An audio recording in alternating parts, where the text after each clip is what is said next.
Thank you for inviting me here to share my love of wood and making it not only art but something useful. I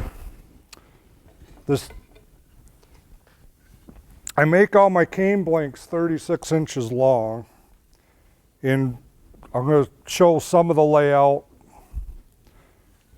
I have started here. The first step, what you have to do is you'll have to have a guideline approximately 1/8 of an inch in all the ways down the stick on all edges, all the ways around. And on a cane you need to start back from the inside of the handle 3 inches, and I end 3 inches from the bottom. And this is the area we're going to develop into a pattern for our cane. And it's chip carving, but I'd rather call this pierce carving. We're actually going to pierce through the edge of this and make windows. Now I start with 1.5 inches from the end from the end mark that allows it to be taken from a square to a round, and then rounding into your handle area. And the same thing with the bottom is the last one I like to elongate, make 1.5 inches, so that we can gracefully bring this taper down to where you're going to put your foot for your cane. Now I've developed this pattern, and I'll just bring that around using a square. After those sidelines, now what we're ending up with is boxes.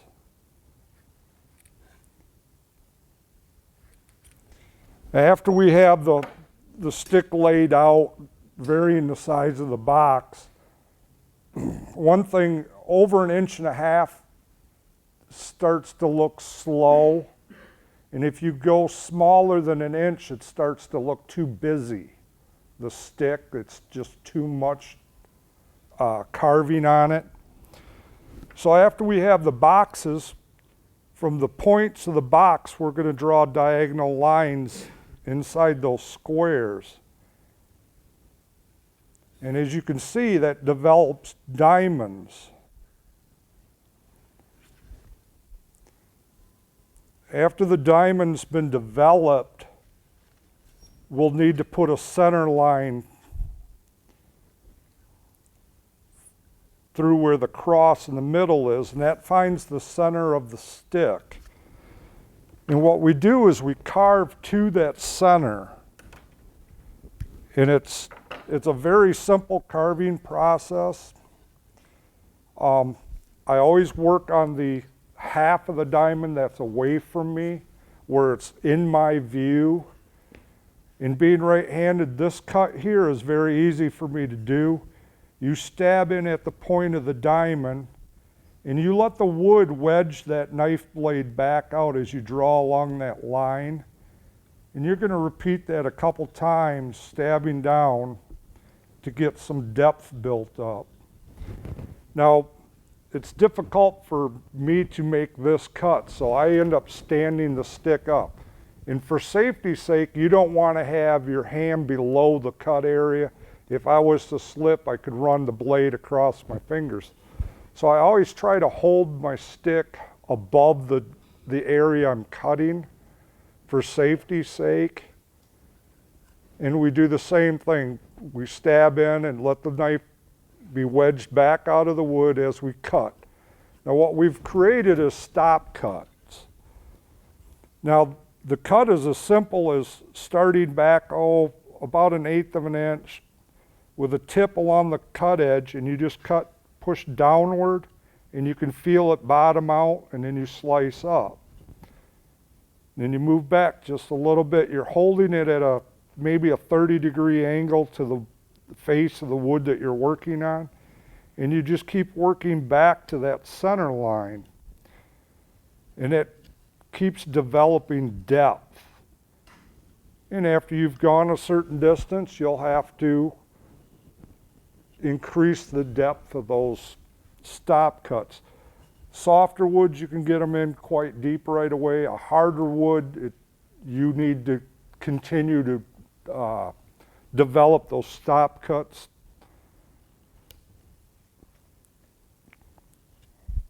And you never want to pry the chip out because you can easily snap the tip off a knife.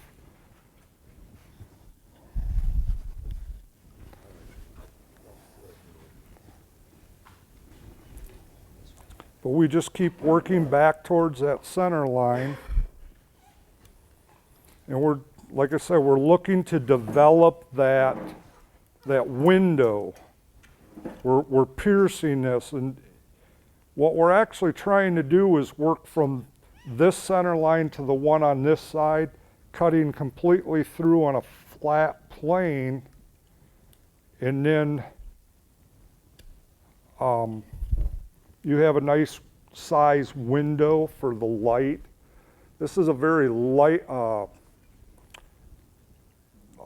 light type art, where the light, you want the window to be large for the light and shadow to really draw attention to it. Now my window's quite small and this side's higher, which I can see, so I'm going to bring this down.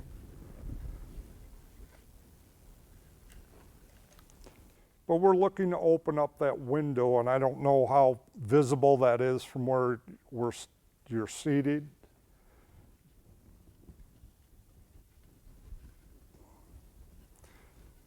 And we'll just repeat that the whole length of this cane here.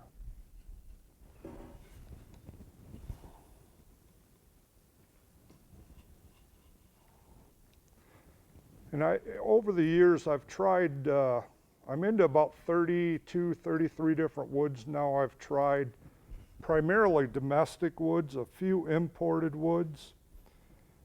And as you can see from some of the examples that I do enjoy laminating woods to get different looks and different color combinations that you cannot readily buy.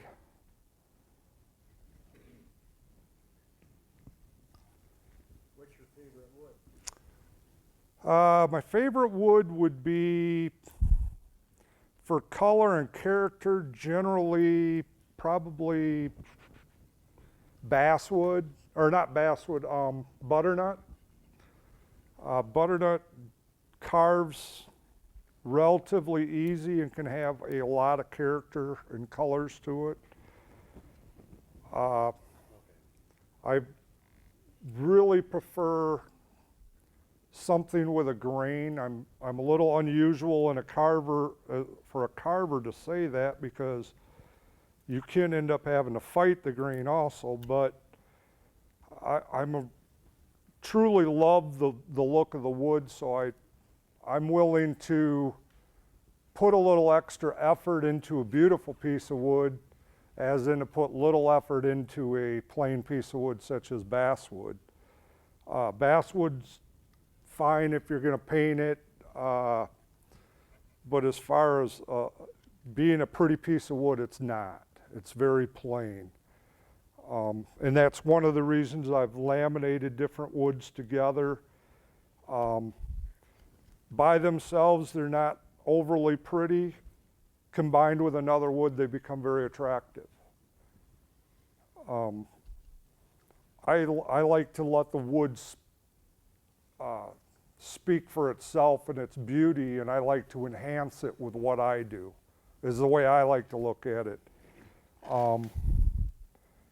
We can make a piece of basswood pretty, but I think I can make a piece of butternut extraordinary by carving on it. And that's kind of the way I view looking at woods, the way I buy woods. I buy woods with color and character.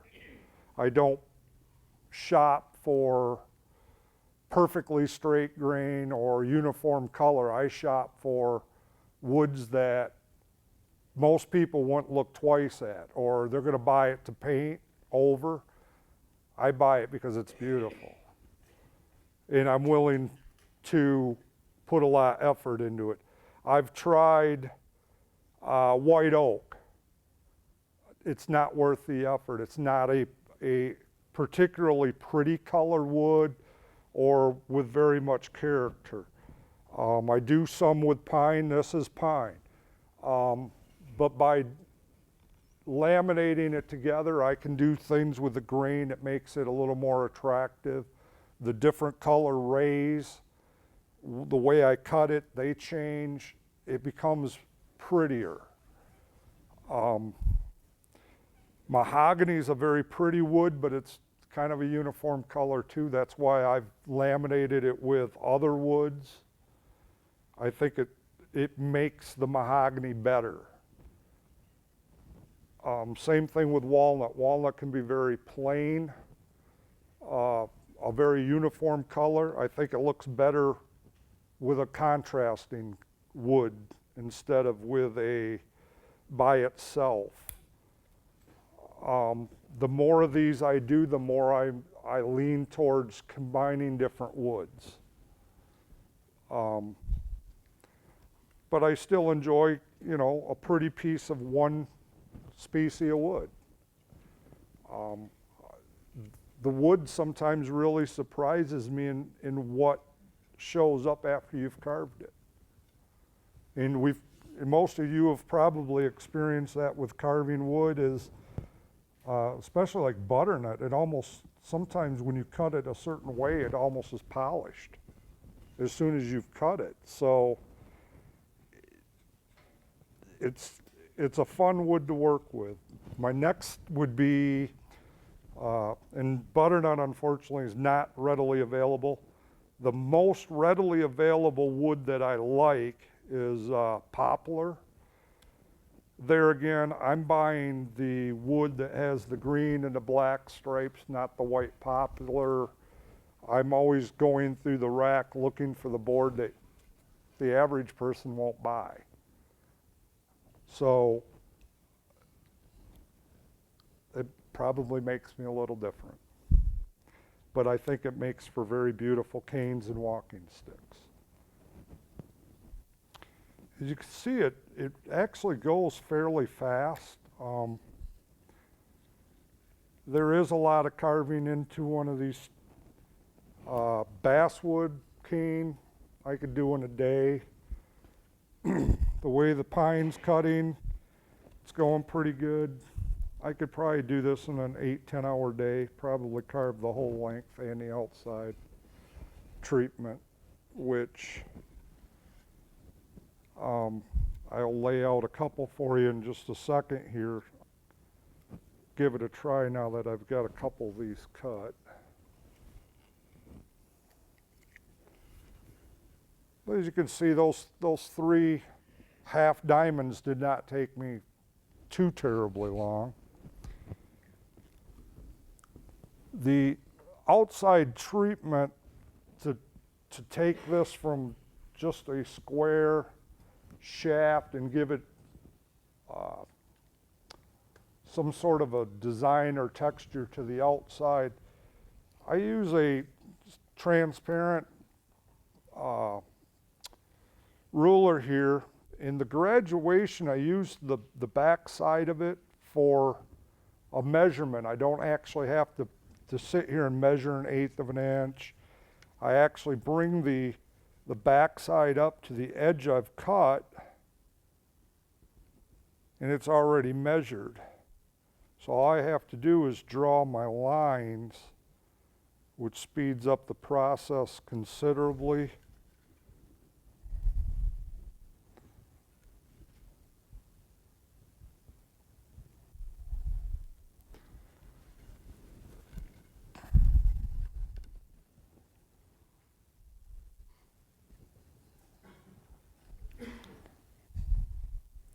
And I don't like to do this at an earlier stage on the stick because you end up with far too many lines, and it would be very easy to start carving off the wrong line that you don't want to carve.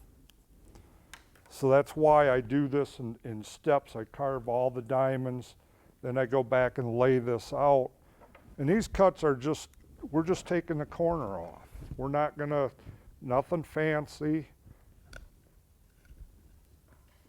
We're just gonna take this corner off, and it changes the whole look of the stick very quickly. Generally, I do this part of the carving with a bench knife, but a chip carving knife will work.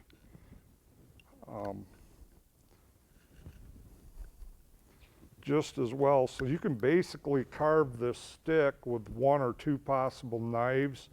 You don't really need a large investment in tools to do this. A square, a ruler, a tape measure, a chip carving knife and a bench knife is, you pretty much carve this, a cane or a walking stick very easily with just that minimal list of tools.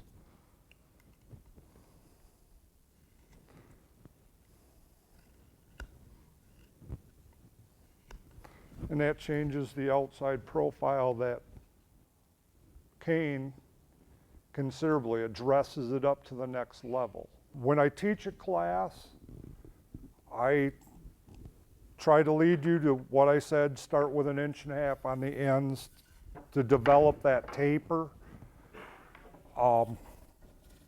This stick here, I don't really have diamonds.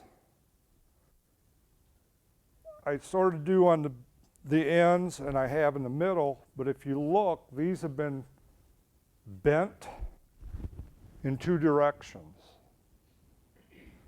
The bottom goes one way, the top half's going the other. Where I brought it to a diamond in the middle and then switched to a different angle. The pattern is yours. That's the neat part about when I teach is I don't want you to copy or anybody to really copy mine. I want you to develop your own walking stick or cane. Here again, the long, so it tapers nice into a handle, tapers nice to where you put the foot, but I changed the size.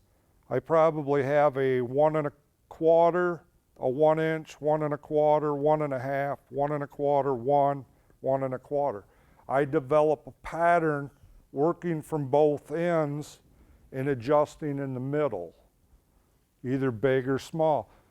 Sometimes I make them all one size. This one's laid out pretty much all one size. There might be looks like an adjustment in size in the middle here, but else they were all one size. It's whatever strikes your fancy at the time. These, where they've changed orientation to each other, required quite a bit of concentration and thought compared to laying out all one size. Or if you do a pattern, one of the different treatments for the edges is to not carve it all off and to leave little numbs. And you can do actually one more treatment to this yet and change it once again. Now this stick happens to be a piece of mahogany wrapped, completely covered up in a piece of aspen with aspen glued on all the ways around, so that when I carved into it, you carved into that other color. And it really is a neat contrast. I think it looks, like I said, I think it looks better than if it was just one color. And you're not staining something to change the color. I'm putting a clear stain on to enhance the grains that are there and highlight the wood. So I'm letting the wood speak instead. Now this one is just laminates. This is 3 layers of mahogany separated by aspen. It gives it a nice look.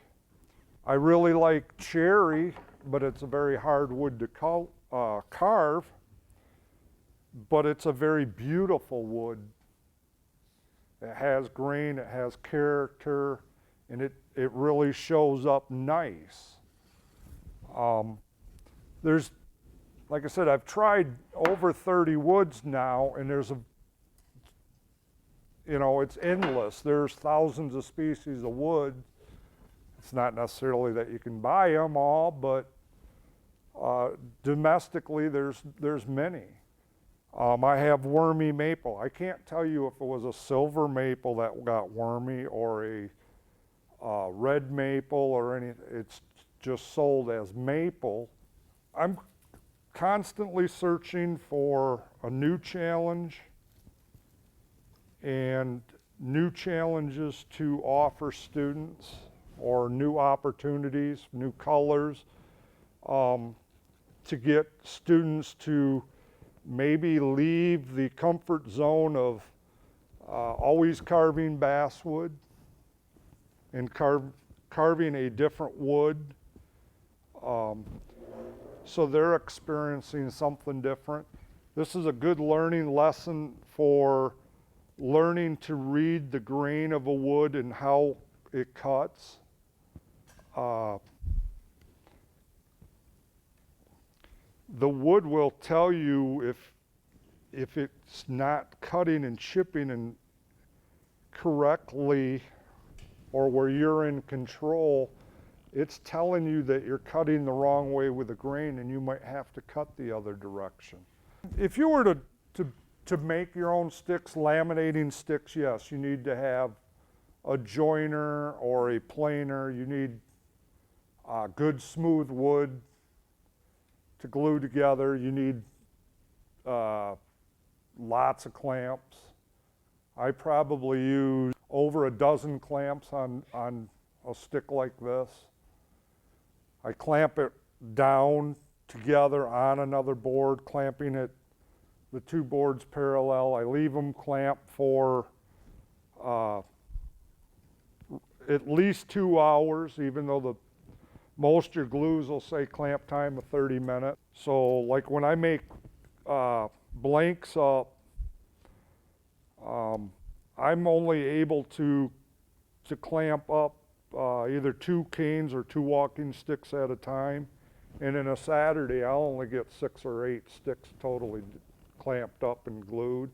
I only use Titebond 2 is the only glue I've really used to any extent. I'm very happy with the way it works. It's a water cleanup glue. It's not waterproof, it's weatherproof. You can't use it in a boat underwater. You could use it on a boat above water, but it's not a submersible glue. All my sticks get a neutral or natural stain. I use Mimwax products. The oil base I give with a foam brush. It usually takes a day or 2 for the stain to evaporate. 'Cause normally when you stain, you put it on and wipe it off. Well, it's kind of hard to wipe it off all these holes and crevices, so the wood tends to get very wet, so you let it sit for several days. I hang it from a little eye hook in the bottom.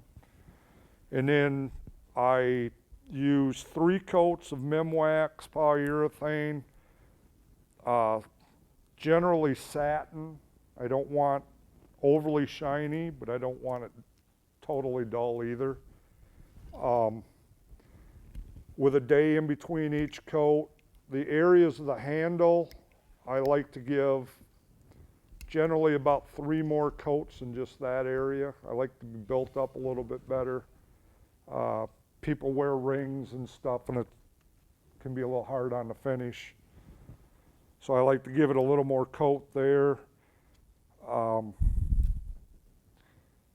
There again, waiting roughly a day in between coats. Light sand, first coat, then more of a synthetic steel wool for between that and the last coat, just to smooth it out a little bit. I hang them up, and you can get right up in there with a foam brush, and it's tedious. It takes 30 minutes or more per stick. I'll usually run about 4 to 6 sticks at a time, where I go out and there's 6 sticks hanging, and I'll stain all 6. Just work solid, let them sit. And then I sand in the holes. Dremel makes a wonderful detail sander that has interchangeable different shape heads. They use a tube sandpaper that folds over. The one tube fits all the different little heads, and it will actually get inside here. So you can actually sand this inside area, sand outside. Then I flat sand the flat surface before I start doing any finishing. As you can see, I can move right along on this and carry a conversation, and it is not very difficult. This is really very easy.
Thank you. I appreciate the opportunity to share with you.